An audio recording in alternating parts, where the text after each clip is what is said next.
The royal convoy moved through the dawn like a funeral procession. 6 black carriages, 30 guards on horseback, weapons drawn despite the empty road stretching ahead. This was not ceremony. This was desperation wearing the mask of power. Inside the lead carriage, Alpha King Nathaniel Drace sat motionless against velvet cushions that had once cradled his Luna. His coat was immaculate. His posture was rigid. His eyes were hollow. In his arms, wrapped in silk blankets embroidered with the royal crest, his newborn son screamed. Not the healthy, demanding cry of an infant learning its own strength. This was different. This was wrong. The sound was thin, fraying at the edges like a thread about to snap. Each breath the pup took seemed weaker than the last. The cries came in desperate, panicked bursts that made the guards outside flinch and look away. Nathaniel had stopped counting the days, stopped counting the wet nurses who had failed, stopped counting the healers who whispered their uncertainty and left with gold coins and no answers. The pup refused every breast offered, refused the enchanted bottles crafted by the palace's most skilled magic wielders, refused everything except this endless, soul-crushing crying that grew quieter with each passing hour. Quieter meant weaker. Weaker meant dying. The convoy master rode alongside the carriage window. His face was carefully blank, but his scent betrayed his fear. Even through the glass, Nathaniel could smell it. Sharp, acidic, the scent of a man watching his king's heir fade and knowing there would be consequences no amount of loyalty could deflect. Majesty, the pup's breathing. I know, Nathaniel said. His voice was flat, empty of everything except the weight that had settled into his chest the night his Luna's heart stopped beating. The convoy master hesitated. We can turn back. The palace healers have already failed. Nathaniel looked down at his son. The pup's face was red, contorted, mouth open in another cry that barely made sound. We continue. They were searching for a healer rumored to live in the northern territories, an old wolf who supposedly understood bonds that broke before they finished forming. Nathaniel knew it was foolish, knew they were chasing shadows while his son wasted away in his arms. But doing nothing felt like surrender, and an Alpha King did not surrender. Even when his son was dying, even when his Luna was 3 weeks in the ground, even when the bond that should have anchored his newborn heir had snapped mid-formation, violent and complete, leaving a wound that no magic could see but every instinct could feel. The memory came without permission. It always did. The birthing room, candles burning low, healers moving with practiced urgency that was starting to fracture into panic. His Luna, pale and struggling, her hand gripping his with strength that shouldn't have been possible. She had labored for 2 days. Magic sustained her when her body wanted to quit. The healers held her together with spells and prayers and sheer desperate will, long enough for the bond to begin, long enough for the pup to feel her warmth, her heartbeat, her presence wrapping around his new existence like a promise. And then, as the pup took his first breath and released his first cry, Nathaniel felt the bond shatter, not gently, not like a thread breaking, like glass exploding inward. His Luna's hand went slack in his, her eyes fixed on something he couldn't see. The healers shouted orders that meant nothing because death had already entered the room and claimed what it came for. The pup kept crying. That first cry had been strong, healthy, the cry of a child entering the world and demanding to be acknowledged. But within hours, it changed. The wet nurses tried.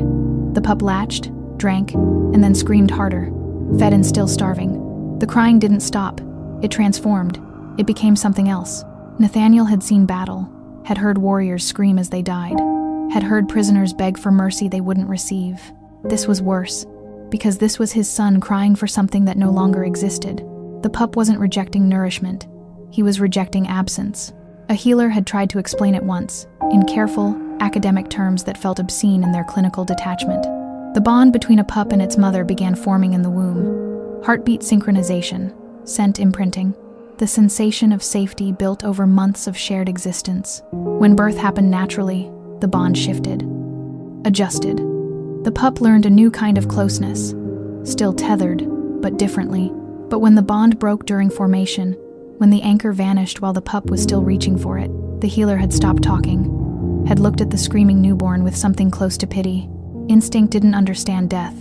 It only understood absence, and it screamed. Inside the carriage, the pup's cries suddenly hitched, stopped. The silence was worse than the screaming. Nathaniel's heart slammed against his ribs. He shifted the bundle in his arms, tilted the pup's face toward the weak dawnlight filtering through the curtains. His son's lips were pale. His tiny chest moved, but barely. The breathing was too shallow, too weak. Stop the convoy. The order cracked through the air. Guards shouted. Horses whinnied. The carriages lurched to a halt. Nathaniel didn't wait for the door to be opened. He shoved it wide with his shoulder and stepped onto the dirt road, his son cradled against his chest. The guards formed a perimeter instantly, weapons drawn, eyes scanning the empty landscape of frost-touched fields and skeletal trees, but Nathaniel barely saw them. His son was dying in his arms. Right now, right here, on a desolate road in the middle of nowhere. The heir to the strongest pack in living memory was slipping away. Nathaniel dropped to his knees in the dirt.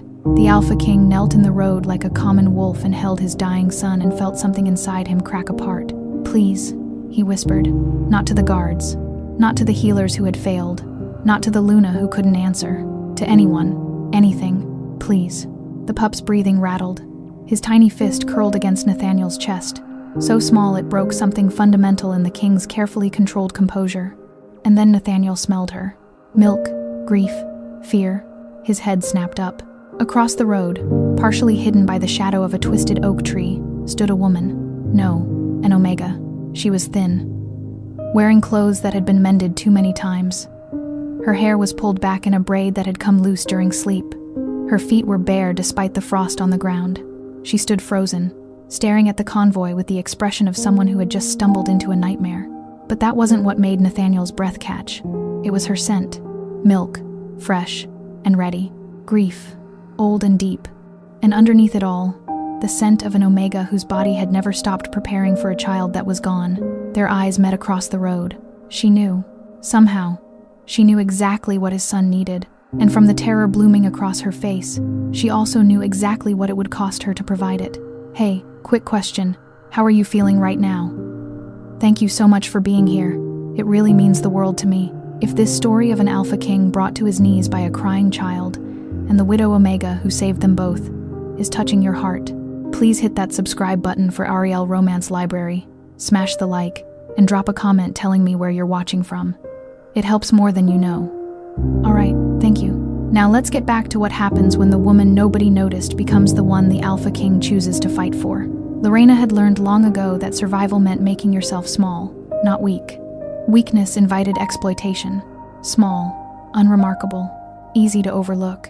She lived on the margins of packlands, in a cottage that had belonged to her grandmother before memory turned to legend.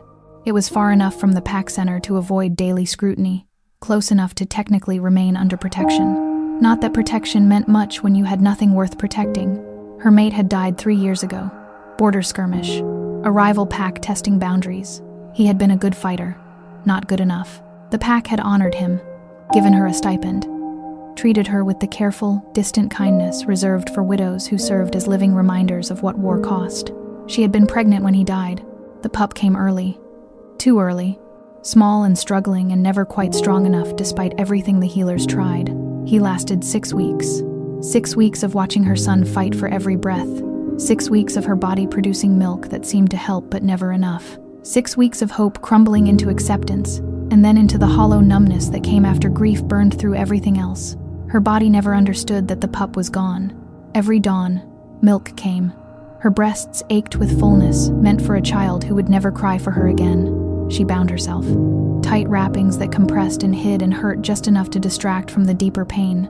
She learned to move through the packlands like a ghost. Shopping at the market before dawn when few people were awake. Taking work that kept her isolated.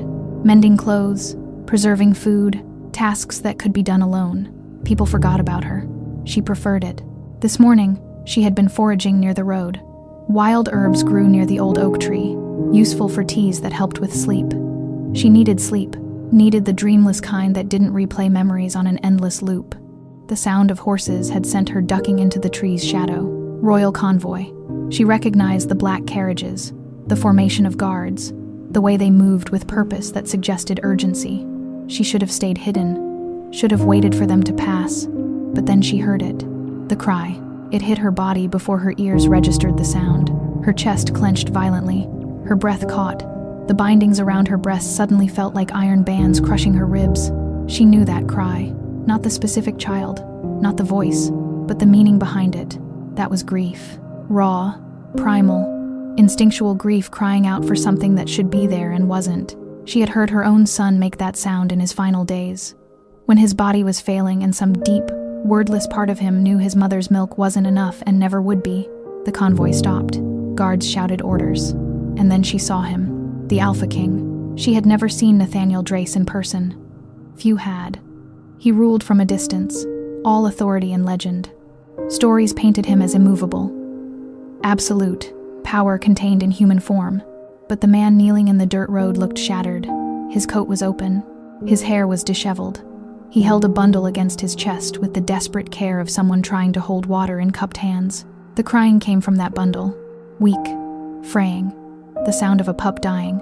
Lorena's body reacted before her mind could stop it. Milk let down violently.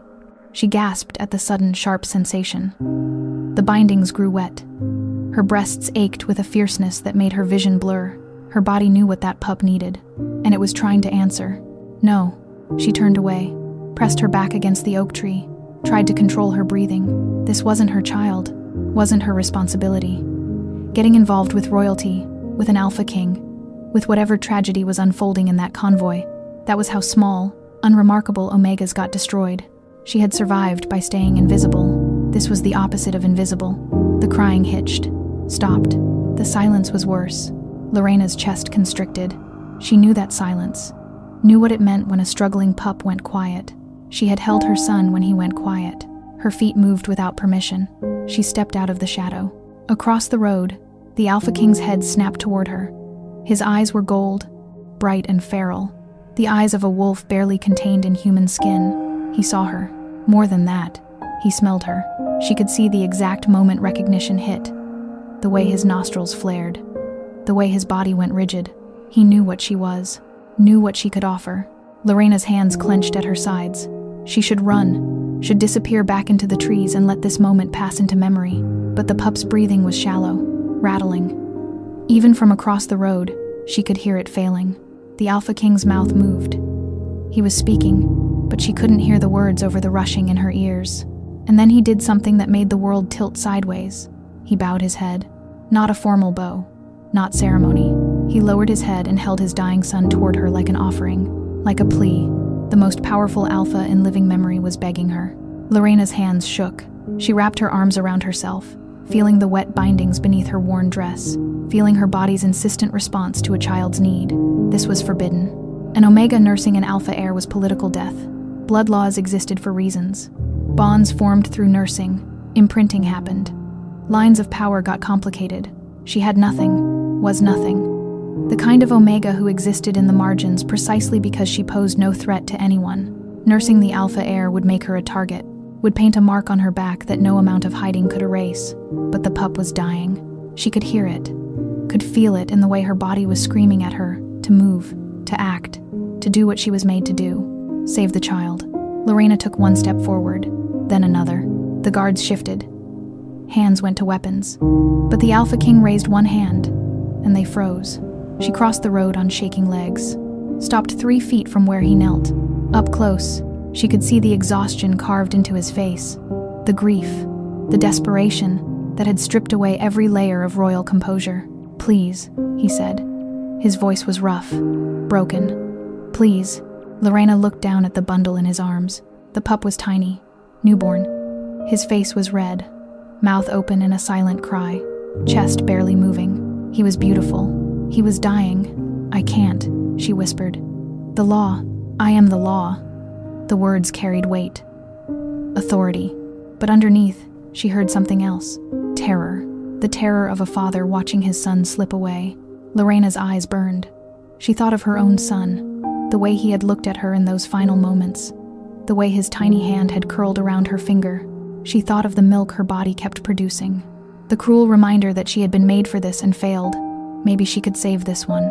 Maybe this time, her body's insistence could mean something other than grief. "If I do this," she said slowly, "everything changes." Nathaniel met her eyes. "Everything already changed the night my Luna died. Truth. Raw and bleeding." Lorena's hands unclenched. She knelt in the dirt beside the Alpha King. "Clear a space," Nathaniel ordered. His voice carried across the road. "Turn away, all of you." The guards obeyed instantly. They formed a perimeter, backs turned, creating a barrier of privacy in the middle of nowhere. Lorena's hands shook as she reached for the lacings of her dress. The fabric was old, but her fingers were clumsy with fear and adrenaline and something that felt dangerously close to hope. She unwound the bindings. Her breasts were swollen, milk-heavy. They ached with the fullness of a purpose her body refused to abandon. Nathaniel handed her his son. The weight settled into her arms like memory, like muscle remembering what it had been made to do. The pup was so small, so fragile. His skin was too pale, his breathing too weak. She brought him to her breast. For a moment, nothing happened. The pup's mouth was slack, his eyes closed. He wasn't latching, wasn't responding. Lorena's heart dropped. She was too late. He was too far gone. Her body's insistence was meaningless against the reality of the pup's mouth moved.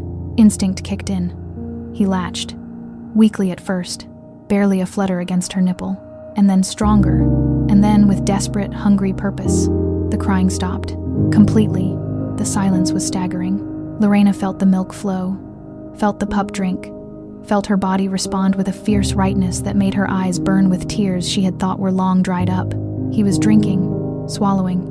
His tiny hand came up and pressed against her breast with surprising strength. His breathing steadied, deepened. He was eating, actually eating.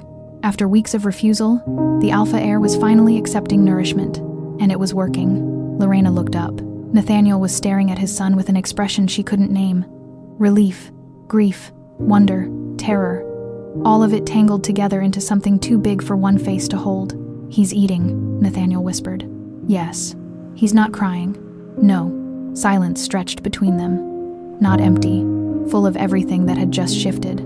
The pup drank until his suckling slowed, until his body went heavy with the kind of satisfied exhaustion that only came after real hunger was finally sated. He fell asleep, still latched to her breast. Lorena carefully detached him. His mouth released with a soft sound. A drop of milk clung to his lips. He didn't cry. He slept, peaceful, deep, real sleep. She held him for a moment longer, feeling the steady rise and fall of his chest, feeling the warmth that meant life instead of fading. And then she felt something else. A pull, not physical, deeper than that. Something in her chest that hadn't been there before. A thread, a tether, connecting her to this child in a way that felt permanent. She looked at Nathaniel, saw her own realization reflected in his eyes. "He imprinted," she said. Her voice was hollow. "Didn't he?" Nathaniel nodded slowly. "Yes, not a mating bond, not pack bonds. Something else, something older and more fundamental. A life tether. The kind that formed when a dying pup found the one thing that could save him and latched on with every instinct he possessed. Permanent, biological, irreversible." Lorena looked down at the sleeping infant in her arms. She had saved him, and in doing so, she had just bound her life to his in a way that no law or distance or will could break. Everything had changed, and there was no going back. The convoy returned to the palace under heavy guard and heavier silence. Nathaniel rode in the carriage with Lorena and his sleeping son. The pup remained peaceful, his tiny chest rising and falling with steady, healthy breaths. Every few minutes, Nathaniel found himself checking, making sure, confirming that the silence was sleep and not something worse. Lorena sat across from him, her dress relaced, her expression carefully blank. She held herself rigid, hands folded in her lap, eyes fixed on the passing landscape outside the window. She hadn't spoken since they started moving. Neither had he. What was there to say? Thank you felt obscene. His son was alive because of her. Words couldn't touch that. I'm sorry felt equally useless. She had made the choice, had known the cost. So they sat in silence while the world outside continued as if nothing fundamental had shifted. But it had. Nathaniel could feel it. The tether, the bond his son had formed with this unknown Omega. It wasn't like the pack bonds he maintained with his wolves. Those were built on ceremony and blood and conscious choice. This was instinct, pure, primal, the kind of bond that formed when a drowning pup found solid ground and refused to let go. His son needed her. Not wanted, needed. Remove her. And the pup would feel that absence the same way he had felt his mother's death. Would cry that same wrong, panicked cry. Would waste away despite every wet nurse and healer in the kingdom. Lorena had become biologically essential to the heir's survival, which made her politically indispensable. And politically catastrophic. The palace loomed ahead. White stone, high towers, beauty designed to intimidate. Nathaniel had always loved this place. His family had ruled from these halls for 6 generations. Every stone carried history, legacy, power. Now it felt like a trap about to close. The convoy passed through the main gates. Guards saluted, servants hurried forward, and then stopped. Because the Alpha King was stepping out of the carriage carrying his son, followed by a thin, poorly dressed Omega no one recognized. Nathaniel could smell the confusion, the curiosity, the beginning of rumors that would spread through the palace like fire through dry grass. "Take her to the East Wing," Nathaniel ordered. He kept his voice flat, commanding. "The Blue Suite, post guards. No one enters without my direct permission." His beta, Marcus, approached. His eyes flicked to Lorena, then back to Nathaniel. Questions filled his scent, but he was too well trained to ask them in public. "Majesty, the council has been waiting. They want to know." "Tell the council I will address them when I'm ready." Nathaniel shifted his son's weight. The pup remained asleep, peaceful, and summoned the head healer. Immediately, Marcus bowed. "Of course." Nathaniel walked into the palace. Lorena followed 3 steps behind, her head down, her posture screaming discomfort. Servants whispered. Courtiers stared. Every eye in the entrance hall tracked their progress. Let them look, let them wonder. He would deal with the political fallout later. Right now, his son was sleeping, really sleeping, and that mattered more than court gossip. The Blue Suite was designed for honored guests. High ceilings, elegant furniture, windows that overlooked the palace gardens. Beautiful, comfortable, isolated. Lorena stepped inside and stopped. She turned slowly, taking in the space with wide eyes. "This is too much," she said. Her voice was quiet, strained. "It's necessary." Nathaniel crossed to the sitting room. A bassinet had been placed near the window. He had ordered it prepared during the ride. "My son will need to be near you. This suite connects to the royal wing. It's secure." Lorena wrapped her arms around herself. "I don't belong here. You saved my son. You belong wherever I say you belong." She flinched, not from fear, from something else. Something that looked like resignation. "I'm not a prisoner? You're under protection." That's not an answer. No, it wasn't. Nathaniel laid his son in the bassinet. The pup stirred slightly, made a small sound, then settled back into sleep. Still not crying. The relief was so intense it hurt. "You can't leave," Nathaniel said. He kept his voice even, factual. "The imprint has formed. If you go, he'll feel it. The crying will start again." "I know." Lorena moved to the window, stared out at the gardens. "How long?" "I don't know. Weeks, months, maybe longer. And then we'll reassess." She laughed. It was a hollow sound. Reassess. That's a polite way of saying, "You'll decide what to do with me once your son doesn't need me anymore." Nathaniel said nothing. Because she was right. Lorena turned. Her eyes were red-rimmed but dry. She had the look of someone who had cried all their tears long ago and had nothing left. "I want to be clear about something, Alpha King. I didn't do this for reward. I didn't do it for status. I did it because a child was dying and I could help. That's all. I know. So when your court decides I'm a threat, when they start whispering that I'm trying to manipulate my way into power, when they come for me," her voice cracked slightly, "I want you to remember that I never asked for this." Nathaniel crossed the distance between them, stopped just outside her personal space, close enough to speak quietly, far enough to not be threatening. "I won't let them come for you. You might not have a choice. I'm the Alpha King. I always have a choice." She met his eyes. "Power doesn't stop politics. It just makes the knives sharper." "True, painfully true." "Stay here," Nathaniel said. "Let me handle the court. Keep my son alive and healthy. That's all I'm asking. For now." "For now," he agreed. Because honesty felt important. She deserved that much. A knock at the door interrupted them. The head healer entered, an elderly woman named Iris, who had served the royal family for 40 years. She looked at Lorena, then at the sleeping pup, then at Nathaniel. "You found an Omega," she said. Her tone was neutral, but her scent betrayed her shock. "I found the solution." Nathaniel gestured to his son. "Examine him. Confirm he's healthy." Iris approached the bassinet. Her hands moved with practiced efficiency, checking the pup's breathing, his color, his responsiveness. She was quiet for a long moment. "His heartbeat is steady. His breathing is clear. His color is good." She straightened, looked at Nathaniel with something close to wonder. "Whatever you did worked." "She worked," Nathaniel corrected. He nodded toward Lorena. She fed him. He imprinted. Iris went very still. An imprint bond? Yes. Majesty, that's irreversible. I know. The healer's eyes moved to Lorena. Assessment. Calculation. How long since you lost your own pup? Lorena's hands clenched. 10 months. And your body is still producing milk? Yes. Iris nodded slowly.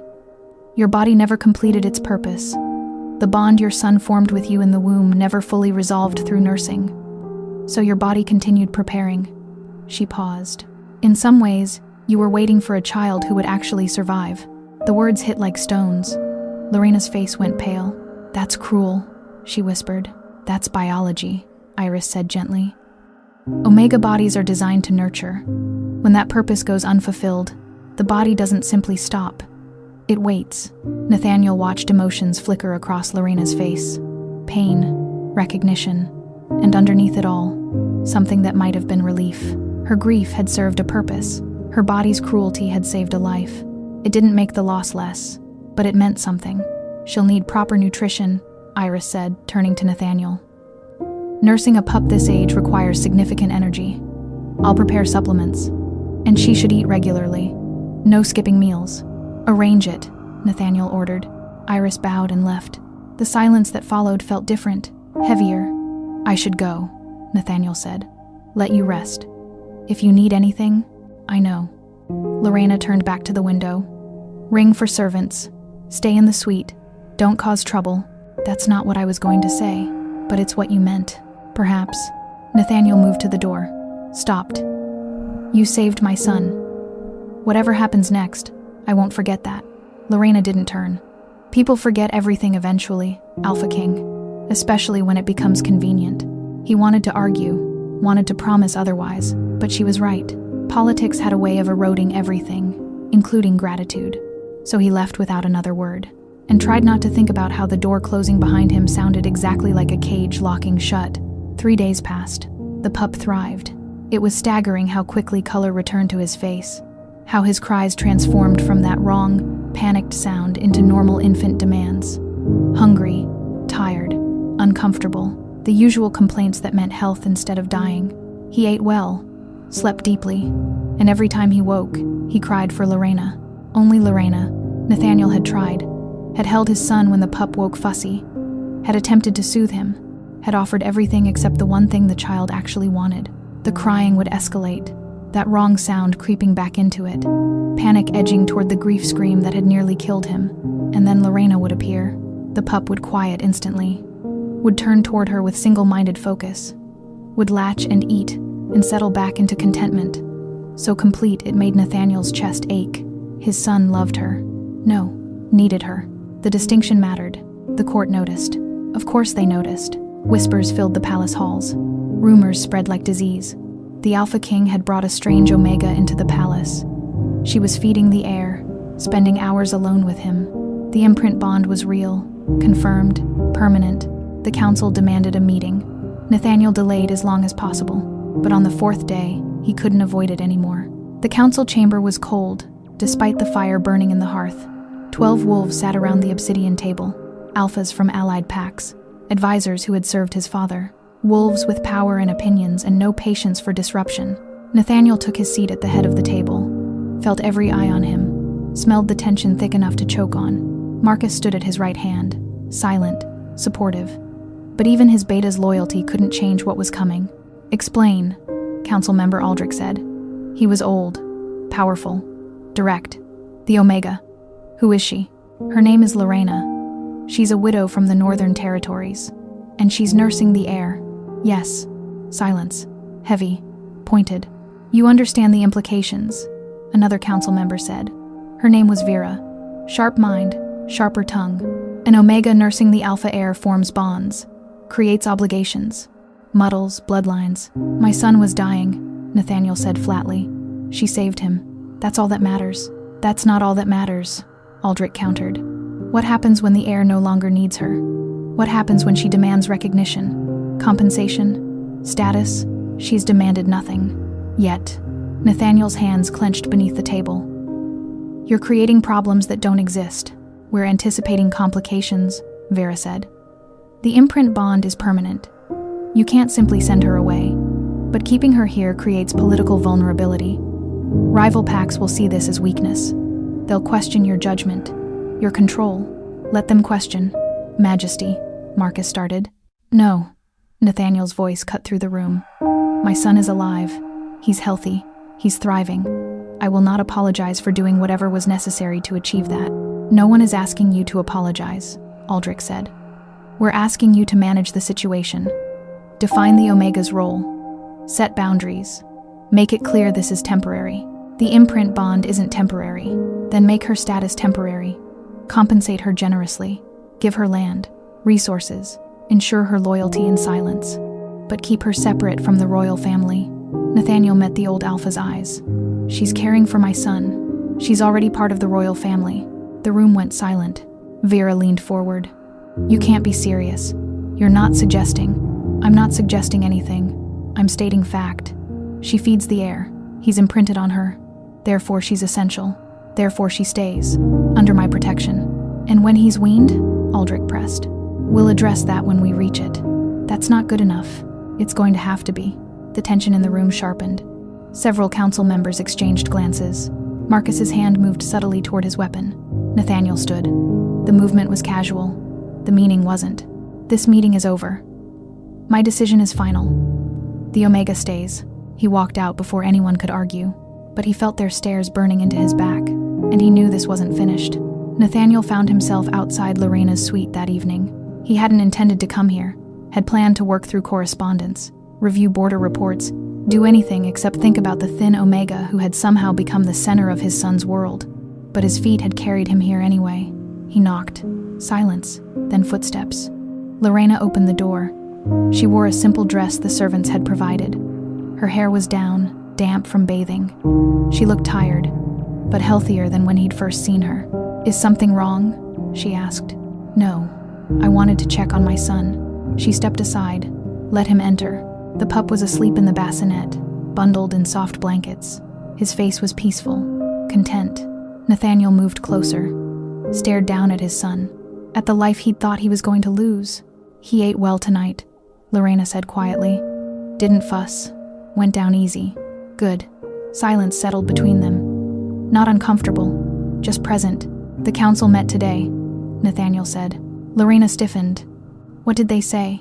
They want you controlled, managed, removed eventually. What did you say? That you're under my protection. She moved to stand beside him. Close enough that he could smell her. Milk and herbs and something softer underneath. Grief.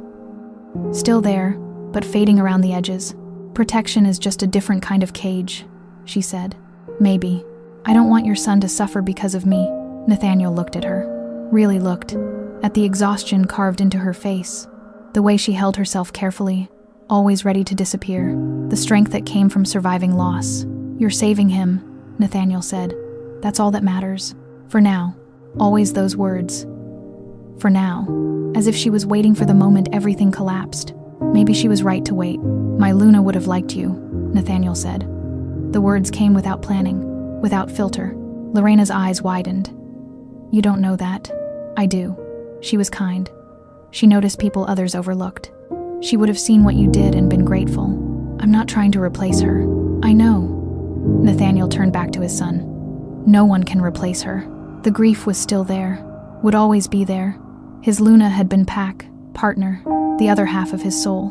But standing here, watching his son sleep peacefully because of another woman's sacrifice, Nathaniel felt something he hadn't expected. Not attraction, not yet, but awareness. Lorena was beautiful in a way he hadn't let himself notice before. Not palace beautiful, real beautiful. The kind that came from endurance, from surviving and choosing kindness anyway. Dangerous awareness. He stepped back. I should go. Let you rest. Alpha King. Nathaniel. The correction came automatically. When we're alone, call me Nathaniel. She studied him. That feels inappropriate. Everything about this situation is inappropriate. Might as well skip the formality. A ghost of a smile touched her lips. Brief. Gone quickly.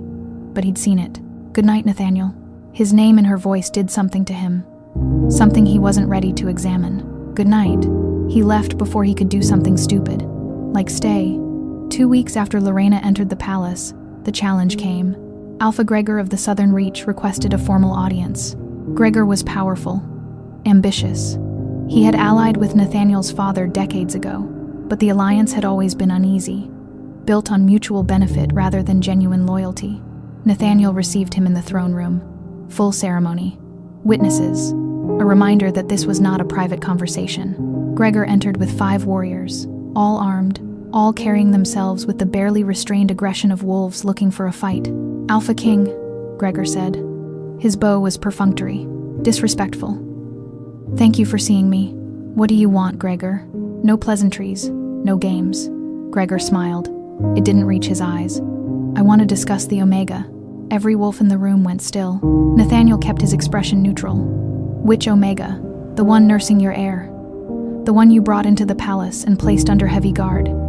The one whose presence is being discussed by every pack in the region? Her name is Lorena, and she's under my protection." "So the rumors are true." Gregor's smile widened. "An unknown Omega, no status, no bloodline, and yet she's been given access to the future king. She saved his life, so you say. But there are questions, Nathaniel. Questions about her origins, her intentions, whether this is truly about your son's welfare or something else." Nathaniel descended the steps slowly, deliberately. "Be very careful how you proceed. I'm simply voicing concerns shared by many. An Omega with an imprint bond to the heir represents a vulnerability, a potential threat to the bloodline, to the integrity of royal succession. The integrity of my line is not your concern. It is when it affects alliances, when it makes you appear weak." The word hung in the air like a blade. Weak. The worst accusation one alpha could level at another. Nathaniel stopped 3 feet from Gregor, met his eyes, let his dominance press forward like a physical force. Weak is letting a child die rather than accept help. Weak is placing pride above survival. "I did what was necessary." If you interpret that as weakness, perhaps you don't understand what strength actually means. Gregor held his ground. Barely. "Remove the Omega. Compensate her if you must. But remove her before she becomes a permanent fixture. Before the imprint bond creates complications that can't be undone. The imprint bond already exists. It can't be undone. Then control her. Make it clear she has no claim, no status, no future beyond nursing." "No." Gregor's expression hardened. "You're making a mistake. That's my prerogative. Your prerogative affects all of us. When rival packs see you protecting a lowborn Omega, when they see you elevating her above court protocol, I'm not elevating her. I'm protecting my son's caretaker. There's a difference. Is there?" Gregor's eyes gleamed. "Or is there something else happening? Your Luna has been dead less than a month, and already you're bringing another woman into the palace, into proximity with your child." One might wonder. Nathaniel moved. One moment he was standing still. The next, his hand was around Gregor's throat, slamming the alpha back against a pillar. Guards rushed forward. Gregor's warriors drew weapons. Marcus barked an order. "Stand down!" Nathaniel's voice was deadly quiet. "My Luna's memory is not yours to weaponize. Lorena is here because my son would die without her. If you insinuate anything else, I will personally remind you why I'm the Alpha King and you're not." Gregor couldn't speak, could barely breathe, but his eyes glittered with satisfaction. He'd gotten the reaction he wanted. Proof that Nathaniel was compromised, emotional, off balance. Nathaniel released him. Gregor stumbled back, gasping, but he was smiling. "My apologies, Alpha King. I meant no disrespect to your Luna's memory. Lies. Everything about him was lies." "Leave," Nathaniel ordered, "and take your concerns with you." Gregor bowed. "As you command." He left. His warriors followed. But the damage was done. The challenge had been issued, publicly, witnessed, and Nathaniel had responded with emotion instead of control. Word would spread. Fast. Marcus approached. "That was a mistake. I know. He wanted you to react. You gave him exactly what he needed." "I know." Nathaniel's hands were shaking. He clenched them into fists. "Summon the council. We need to move before Gregor does." "Move how?" Nathaniel looked at his beta. "I'm going to give Lorena official status. Something unassailable. Something that makes her untouchable. Majesty. The council will never approve. I'm not asking for approval." That evening, Nathaniel stood in his private study, staring at the ancient texts spread across his desk. Pack law, bloodline records, historical precedent. There had to be something, some role, some position that would protect Lorena without creating the complications Gregor was already exploiting. He found it on page 47 of the Bloodline Archives. Guardian of the Heir. An ancient role. Last used 300 years ago. It existed outside the normal court hierarchy.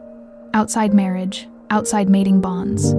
It was created specifically for situations like this. When someone outside the bloodline became essential to a young heir's survival, the guardian was immune to removal, answerable only to the Alpha King, protected by law. And most importantly, it carried no implication of romantic or political involvement. It was purely about the child. Perfect. Nathaniel called for Marcus. I need you to arrange a ceremony. Tomorrow. Dawn. Full court attendance. Marcus looked at the text Nathaniel had open. Read the page. His eyes widened. You're naming her guardian. Yes, that's permanent. Once appointed, she can't be removed until the heir reaches maturity. I know. Nathaniel, this ties her to your son for at least 15 years. I know. Marcus studied him. This isn't just about protection anymore, is it? Nathaniel met his beta's eyes. My son is safe when she's near. That's all that matters. It was the truth. Just not all of it. But Marcus was wise enough not to push. I'll make the arrangements, he said quietly. Lorena was summoned at midnight. She arrived at Nathaniel's study still wearing her nightdress, wrapped in a robe, her hair loose around her shoulders. What's wrong? She asked immediately. Is the pup? He's fine. Sleeping. Nathaniel gestured to the chair across from his desk. Sit. She did, her expression wary. Tomorrow morning, I'm naming you guardian of the heir. Lorena blinked. I don't know what that means. It's an ancient role. It grants you official status, protection, authority over my son's care, and most importantly, immunity from removal. She was quiet for a long moment. Why? Because Gregor challenged me today, publicly, and he won't be the last. Keeping you safe as an unnamed Omega, under general protection, isn't sustainable. But as guardian, you become untouchable and trapped. Nathaniel didn't flinch. Yes. For how long? Until my son reaches maturity, 15 years minimum. The number hung between them like a weight. Lorena stood, moved to the window, stared out at the dark gardens. I didn't ask for this, she said quietly. I know. I just wanted to save a child. You did, and now I'm trying to save you. She turned. Her eyes were bright with tears she wouldn't let fall. What if I say no? Then I'll find another way to protect you. But it won't be as strong. And eventually, someone like Gregor will succeed in removing you. And when that happens, my son will suffer. Truth, raw, brutal. Lorena's hands clenched in the fabric of her robe. You're giving me a choice that isn't really a choice. Yes, at least he was honest. She laughed. It was a broken sound. Guardian of the heir. It sounds important. It is. Will it make them stop hating me? No. But it will make them afraid to act on it. She nodded slowly. Exhaustion and resignation warring in her expression. Then I accept. Lorena, I accept, she repeated. Because you're right. Your son needs me. And I... She stopped, swallowed hard. I need him too. The admission cost her. Nathaniel could see it in the way her shoulders curved inward, in the grief still carved into her face. She needed the pup because nursing him gave her grief purpose, gave her body's cruel memory meaning. She needed him because he was alive, and her son wasn't. Nathaniel crossed the distance between them, stopped close enough to smell the milk and herb scent that had become familiar. Thank you, he said. She met his eyes. Don't thank me. Just keep your promise. Keep me safe. I will. She studied him for a long moment, then nodded. I should go. Let you work. She moved to leave. Nathaniel caught her wrist, gently, barely a touch. She froze. I won't let them hurt you, he said. I swear it. Lorena looked at his hand on her wrist, at his face, at the sincerity he couldn't quite hide. Be careful with promises, Alpha King. They have a way of becoming impossible to keep. She pulled away, and left him standing alone in his study, feeling like he'd just made a vow that would either save them all or destroy everything. The ceremony was simple but absolute. Dawnlight filtered through the throne room's high windows. The full court assembled in silence. Council members, pack representatives, servants and guards, everyone who needed to witness what was about to happen. Nathaniel stood at the throne wearing full formal regalia, crown, ceremonial cloak, the weight of authority visible and deliberate. Lorena entered escorted by Marcus. She wore a simple gown in the royal colors, provided by the palace staff. Her hair was braided, Her face was composed, but Nathaniel could smell her fear underneath the careful mask. She walked to the base of the throne steps, knelt. The room held its breath. Nathaniel descended, stood before her. His voice carried through the chamber with command that allowed no argument. "Lorena of the Northern Reach, you saved my son when all other options had failed. You answered instinct with courage. You gave freely what could not be bought or commanded. For this, I name you guardian of the heir. You will hold authority over my son's care. You will be answerable only to me, and you will be protected by law and blood as long as you serve this role faithfully." He drew his ceremonial blade, pricked his palm. "Let blood well." Lorena raised her head, met his eyes. He pressed his bloodied palm to her forehead. "The ancient mark, the binding seal. By blood and bond, you are guardian. Rise." She stood. The court murmured. Shock, disapproval, resignation. All of it mixing into a low buzz of reaction. Aldrich stepped forward. His expression was carefully neutral, but his scent betrayed his fury. "Alpha King, this is unprecedented. This is necessary," Nathaniel interrupted. "And it's final." Gregor was present, standing near the back. His face was stone, but his eyes promised retribution. "Let him try." Nathaniel turned to address the room. "Anyone who threatens the guardian threatens the heir. Anyone who threatens the heir threatens me. Is that clear?" Silence. Then, slowly, heads bowed. Wolves who disagreed but couldn't challenge. Not here, not openly. The ceremony ended. Lorena remained standing beside the throne as the court filed out. She looked small despite her new status, overwhelmed. When the room emptied, she exhaled shakily. "That's done then. Yes, they hate me now. They hated you before. Now they just can't act on it." She laughed without humor. "That's supposed to comfort me? It's supposed to keep you alive." She turned to look at him. "And when your son no longer needs me? When he's grown enough that the bond fades? What happens to the guardian then?" Nathaniel had no answer, because he didn't know. Weeks passed. The pup grew stronger, louder, more demanding. He was healthy in a way that still staggered Nathaniel. The transformation from dying infant to thriving child happened so quickly it felt like magic. But it wasn't magic. It was Lorena. She cared for his son with a tenderness that hurt to watch. Fed him, soothed him, sang soft songs Nathaniel didn't recognize, held him when he fussed and rocked him when he couldn't sleep. She was everything his son needed, and Nathaniel found himself watching more than was appropriate. At first, he told himself it was about checking on the pup, making sure his son continued to thrive. A father's responsibility, but that was a lie. He watched Lorena, the way she moved through the suite with quiet efficiency, the way she smiled when the pup grabbed her finger, the way exhaustion carved lines into her face that sleep slowly erased. She was beautiful. He'd noticed before, but now, with proximity and time, he couldn't stop noticing. The curve of her neck, the strength in her hands, the softness in her voice when she spoke to his son. Desire was a slow burn, building beneath grief and guilt, making him restless. He started visiting the suite more often, stayed longer, made excuses. Lorena noticed. "You don't have to check on us every day," she said one evening. The pup was asleep. She was folding clean cloths near the window. "I'm his father. I want to see him." "You're avoiding something. Too perceptive." Nathaniel moved to the bassinet. His son slept peacefully, tiny hand curled near his face. "The court is still restless," he said.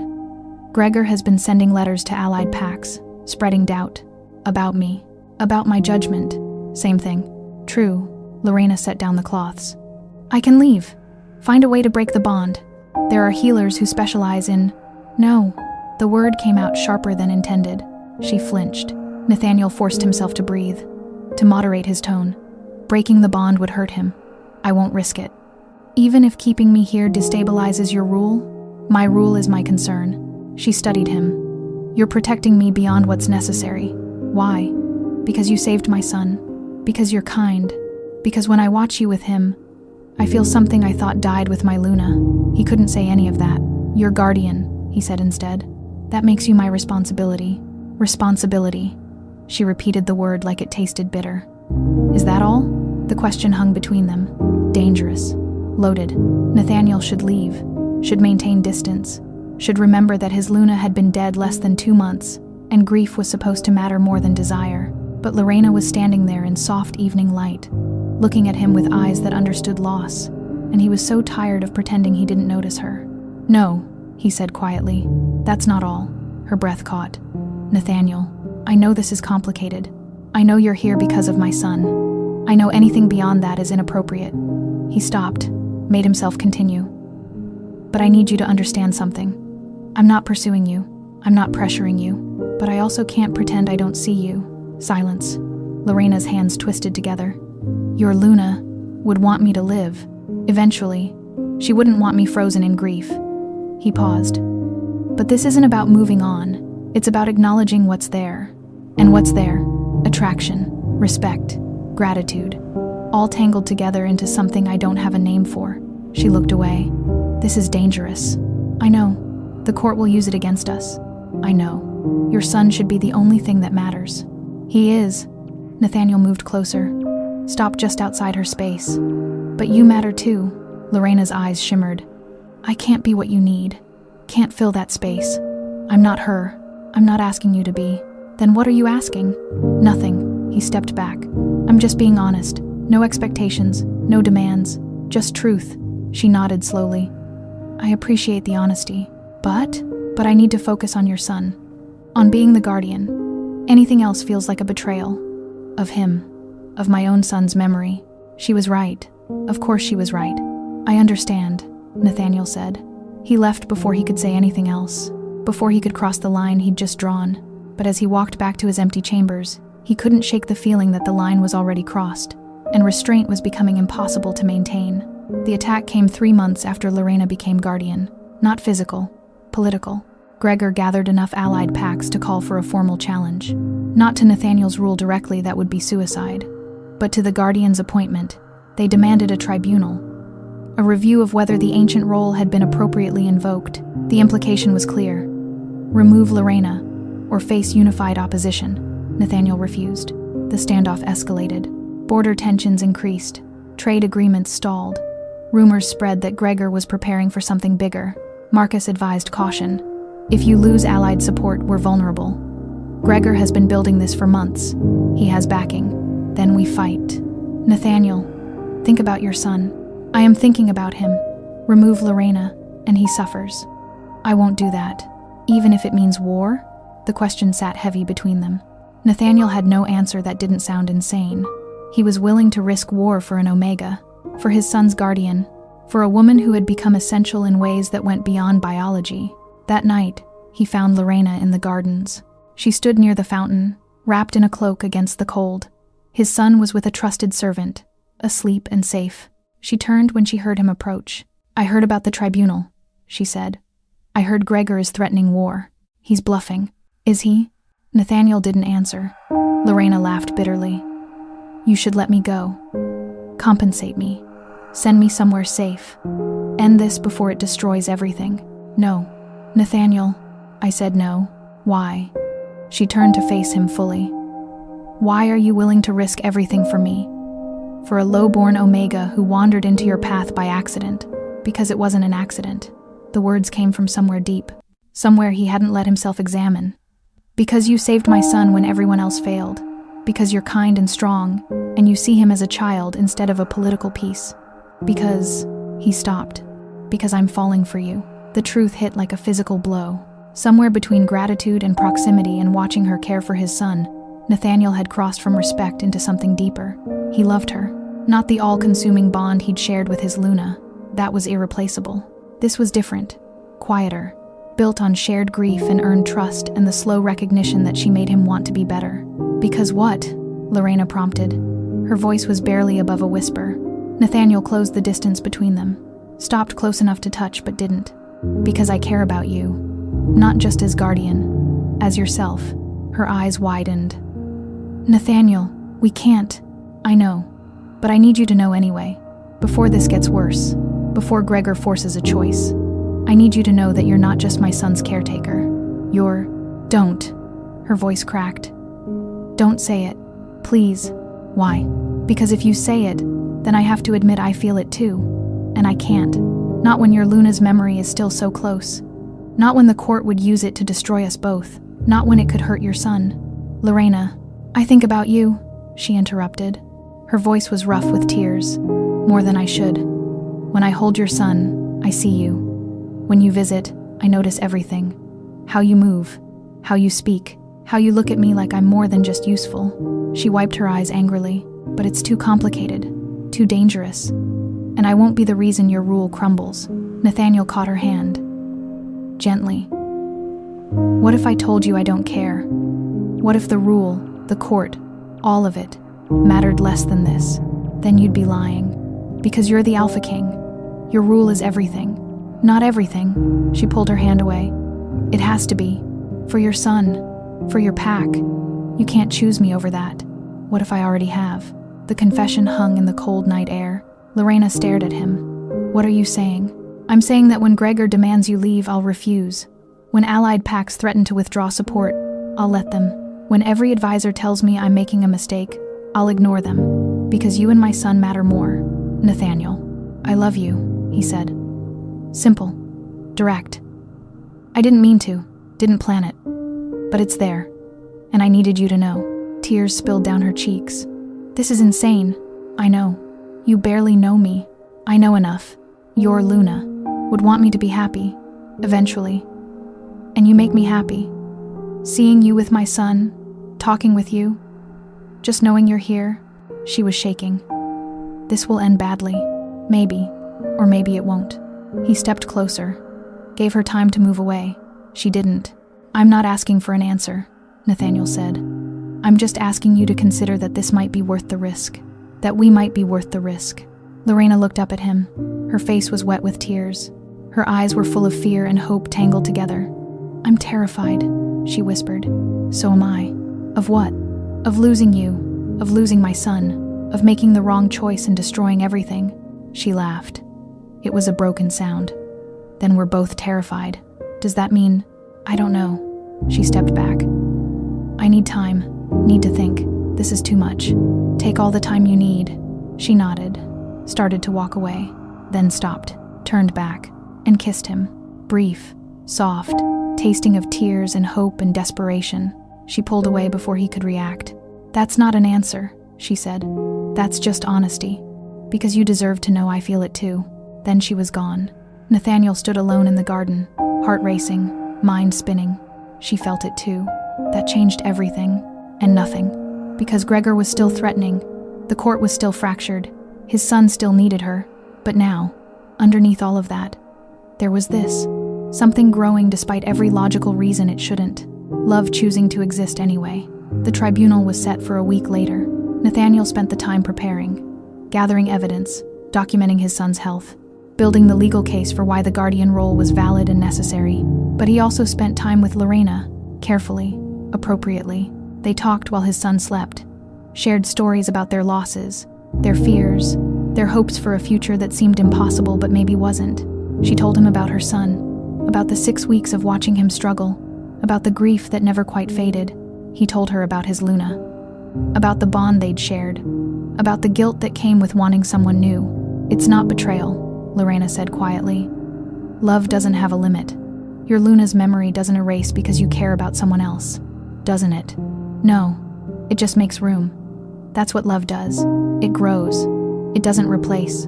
The word settled something inside him. Permission to feel this without drowning in guilt. Permission to want her without betraying memory. The night before the tribunal, Lorena came to his study. She wore a simple dress. Her hair was down. She looked nervous and determined in equal measure. I've decided, she said. Nathaniel stood. Decided what? To fight. For your son. For myself. For this.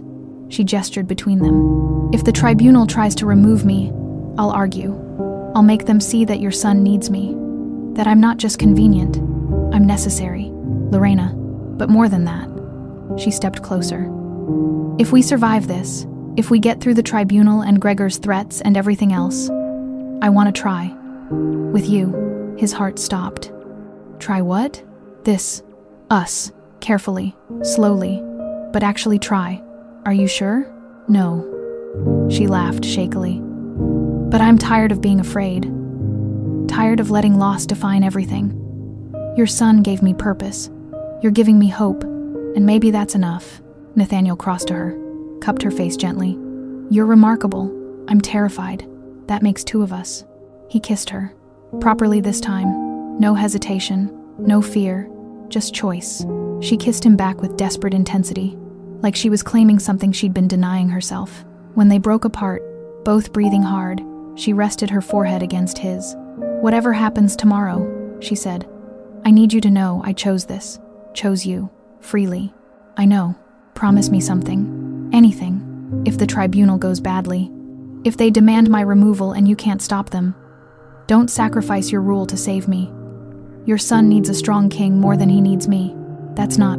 Promise, Nathaniel. He wanted to argue. Wanted to swear he'd fight for her no matter what. But she was right. His son needed stability. Needed a father who could lead. I promise, he said. But I'm going to do everything possible to make sure it doesn't come to that. I know. She kissed him again. Softer. Sweeter. Then she left. And Nathaniel stood in his study feeling like tomorrow would either be the beginning of something beautiful or the end of everything he'd started to hope for. The tribunal lasted 6 hours. Gregor presented his case.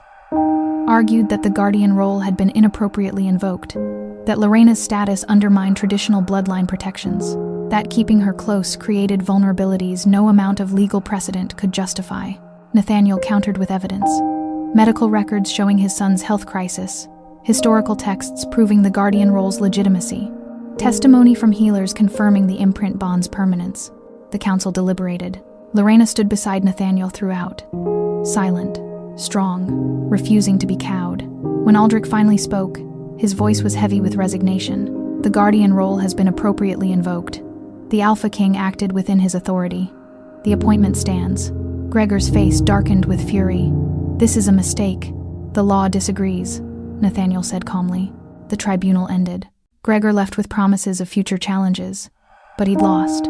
Publicly, definitively. The threat wasn't over. But it had been pushed back. For now, that was enough. Months passed. The pup grew. Healthy, happy, loud. He laughed more, cried less.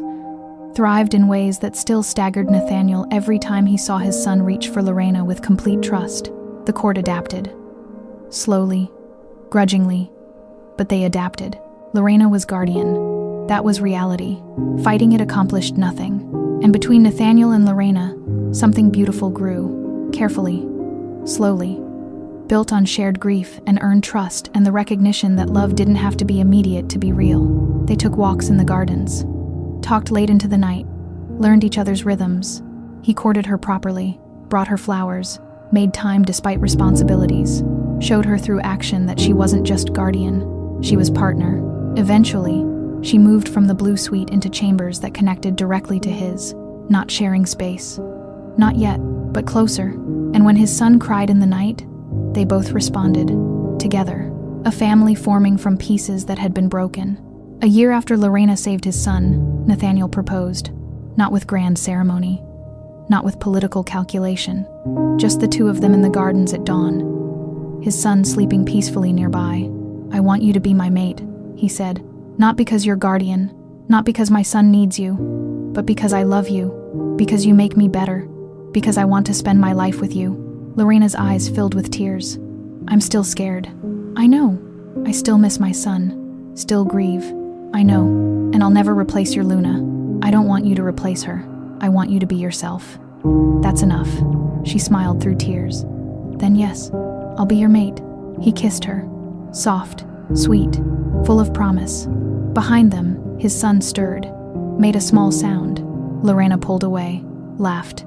He has perfect timing. Always. They went to the pup together. Nathaniel lifted his son. Lorena brushed her fingers through the child's soft hair. Their son, not by blood, by choice, by love. By the bond that had formed when instinct answered instinct and changed everything. Nathaniel looked at Lorena. At his son. At the family they'd built from survival and loss and desperate hope. Thank you, he said. For what? For crying that day. For stopping when you should have run. For being brave enough to save him. Save us. Lorena leaned against his shoulder. Thank you for keeping your promise. For protecting me. For seeing me as more than useful. They stood together in the early light, watching the sun rise over the palace gardens. A family forged from grief. A love built on choice. and a future that had seemed impossible but wasn't. Because sometimes, the strongest bonds form not in ceremony or planning, but in moments of desperate need when instinct moves faster than fear.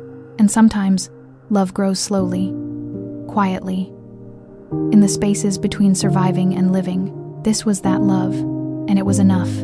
If you believe love is forged through grief, if you understand that strength sometimes means accepting help, and if you know that the quiet ones can change everything, then you've found your story. Where power bows to compassion, where instinct defies law, and where a crying child brings two broken people back to life. This is where hope grows from pain, where family is chosen as much as it is born, and where an alpha king learns that true strength means protecting the ones who save you. Welcome to a world where the unthinkable becomes everything.